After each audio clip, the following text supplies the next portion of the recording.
सबसे पहले आप सब लोगों को अंतर्राष्ट्रीय महिला दिवस की बहुत बहुत बहुत शुभकामनाएं, बहुत बहुत बधाई।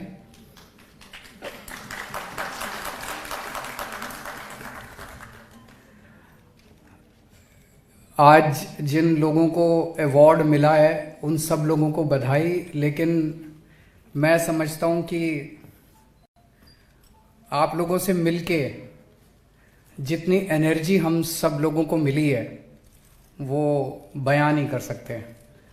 आप लोगों ने इतने अच्छा काम किया, इतना हौसले वाला काम किया, इतना बहादुरी का काम किया है समाज के लिए, देश के लिए।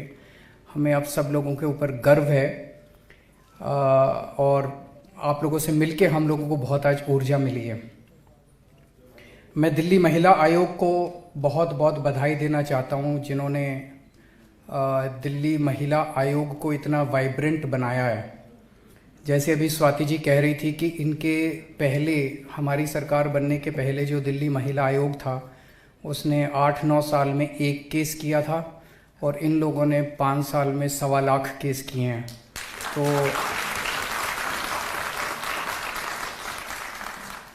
किसी भी सरकार में ये जो आयोग होते हैं, कमीशन होते हैं, ये एक्चुअली ये होता है कि भाई अगर किसी को पॉलिटिकल लेवल पे अगर वो करना है तो चेयरमैन बना दो। तो कोई ये सारे चेयरमैन और जितने कमीशन है वो इस तरह के बनाए जाते थे। हम लोगों ने अपना बेस्ट, हमारे पूरे सिस्टम में जो बेस्ट आदमी था स्वाति मालीवाल, उसको हम लोगों ने दिल्ली महिला आयोग का चेयरमैन बनाया और आज दिल्ली महिला आयोग एक तरह से पूरे देश के लिए एक मिसाल बन गई है। महिला आयोग कैसा चलना चाहिए ये आप स्वाति जी से सीखिए। और मैं तो यहां तक कहूंगा कि राष्ट्रीय महिला आयोग को भी सीखना चाहिए कि महिला आयोग कैसे चलता है। दिल्ली महिला आयोग से सीखना चाहिए। आज दिल्ली महिला आयोग ने दिल्ली में एक सबसे बड़ी चीज जो की है, दिल्ली की हर महिला के अंदर एक सुरक्षा की भावना पैदा की है। दिल्ली की महिलाओं को यह लगता है कि अगर मेरे साथ कहीं कुछ हुआ तो मैं 181 पे फोन कर लूंगी। लगता है कि नहीं लगता कि 181 एक ऐसी फोन लाइन बन गई है। किसी के घर में पति ने कुछ कर दिया, बेटे ने कुछ कर दिया, किसी के आग लग गई, किसी के साथ अन्याय हो गया, किसी के साथ बलात्कार हो गया, किसी के साथ किसी भी तरह की कोई समस्या हो गई, कोई एक ही कंडीशन है, महिला होनी चाहिए। अगर महिला है और उसके साथ कुछ अन्याय हो गया तो फोन उठाओ, 181 करो और स्वाति मालीवाल पहुंच जाएगी।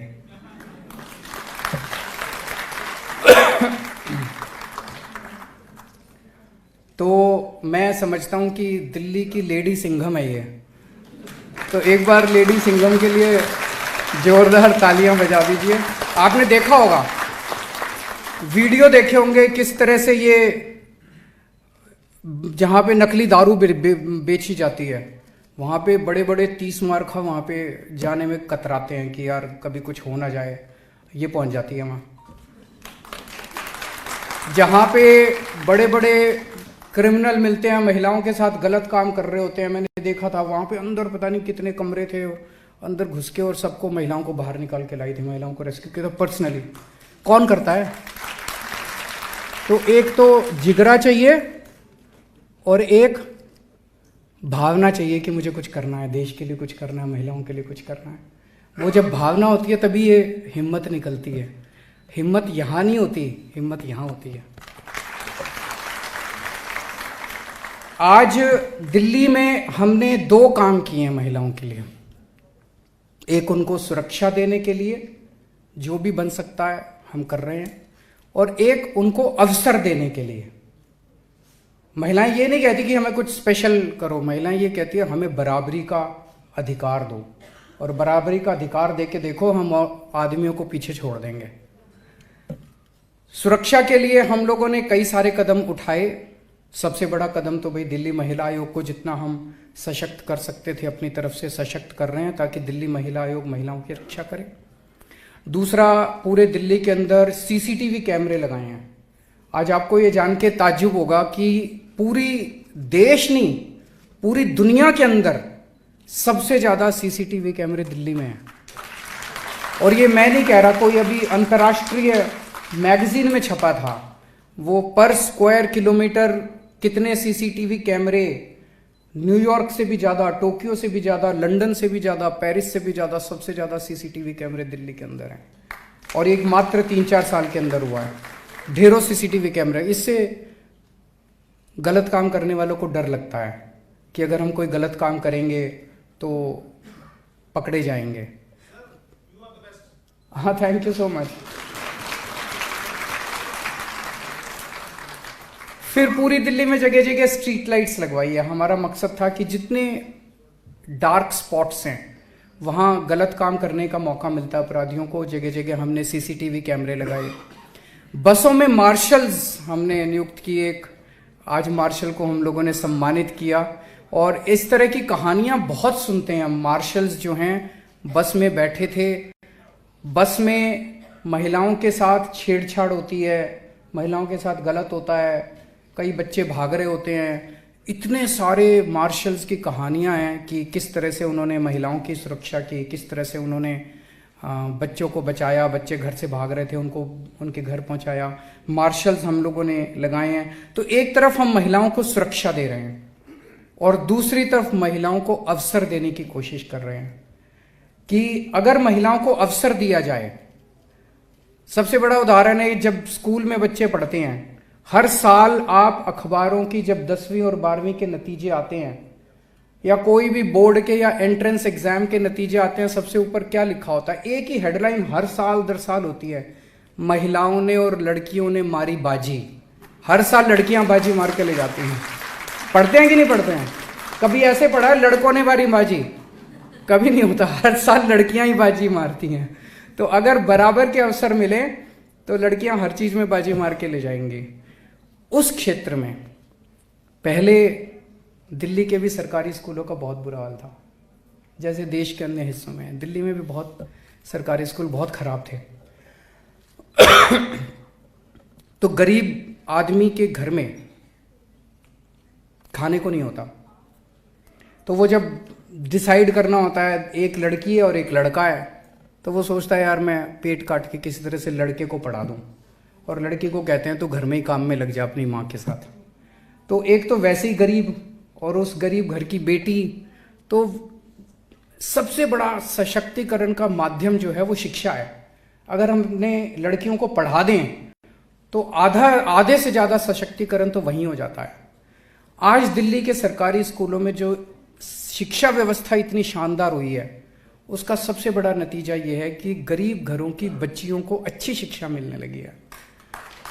और उसका अभी अभी आप लोगों ने 2 बच्चियों को सम्मान दिया। वो लड़की योगिता जो अभी यहाँ आके बोल रही थी, मैं समझा देता हूँ, वो बेचारी घबरा गई थोड़ा सा इतने सारे लोगों को देख के। हम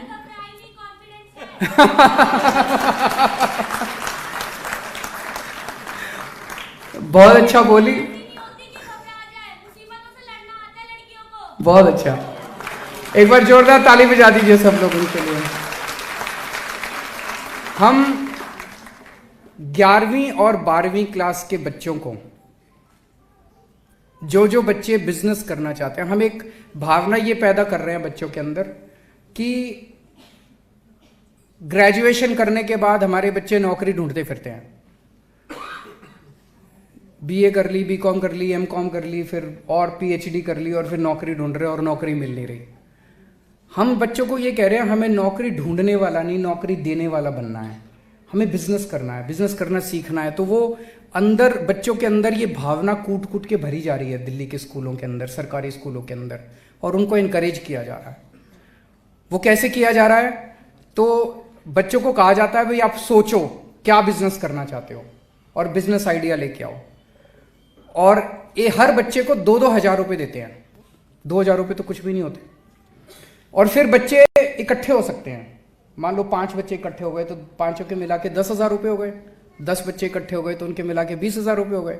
वो बच्चे टीम बनाते हैं और फिर वो बच्चे टीम बना के एक बिजनेस आइडिया सोचते हैं कि हम ये बिजनेस करेंगे, और वो एक्चुअली बिजनेस करना चालू करते हैं। सर हमारे 6,000 की सीड मनी से 15,000 का रिवेन्यू अर्न हुआ था। ये बताओ, 6,000 रुपये में 15,000 रुपये कमा लिए, इतना बड़ा रिटर्न ऑन इन्वेस्टमेंट होता है। और अभी सर टीवी शूट से 25,000 का इन्वेस्टमेंट मिला था और उससे हमने 35,000 की रिवेन्यू अर्न करी थी। Very good. सो अब इन बच्चों ने वो 2-2 हज़ार रुपये से अपना बिजनेस आइडिया किया, बिजनेस आइडिया करके इन लोगों ने पैसे अर्न किए। जैसे ये बता रही है 6,000 रुपये से, मतलब 3 बच्चे थे ये, 2-2 हज़ार रुपये, उससे इन्होंने कुछ बिजनेस शुरू किया। बिजनेस शुरू करके इन्होंने माल बेचा, माल बेच के इनके पास 15,000 रुपये आए। फिर उन्होंने अपना बिजनेस आइडिया, जो भी बेस्ट आइडियाज़ थे, उनको देश के बड़े बड़े लोगों के सामने प्रेजेंट किया गया। इन्होंने प्रेजेंट किया, इन्होंने उनसे और इन्वेस्टमेंट मांगा और योगिता की टीम को 50 लाख रुपए का इन्वेस्टमेंट मिला है।